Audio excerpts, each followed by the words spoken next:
มากระบำซีเมลังห่อบ่อยมาเลี้ยงพ่อกินกระโหลกบ่อยมาหลังนี่ ถ้าให้ตะพลง ตะปูลงแห้งตังดิฉันน่ะ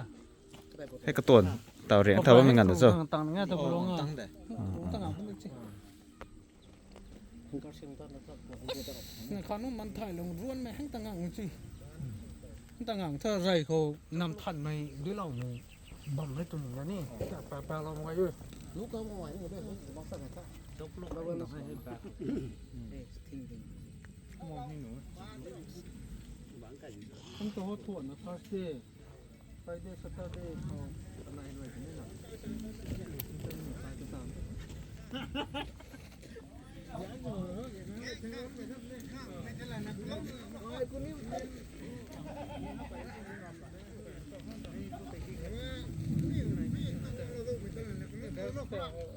นี่ปีงอนไม่มา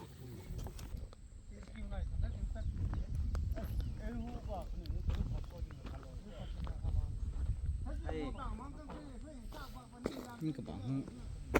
ผู้แทนหลังของแม่ครับที่โทรความให้ตีกาโทรเนี่ยตอนนี้ตีกาโทรให้แต่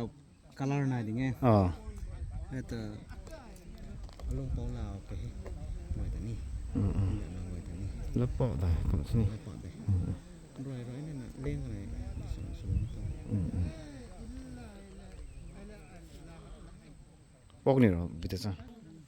ตุ่มหอมอันนี้ต้อง อันนี้จ้ะให้บอกให้ได้สิให้นิ้ว เอาให้เขียนไก่เมีย ให้อันนี้วรับตัวเขาน่าจะสมบัติน่าได้เลยฮะ next one น่าจะสมบัติน่าได้ยังไงให้คนรับไม่หลังกันนี่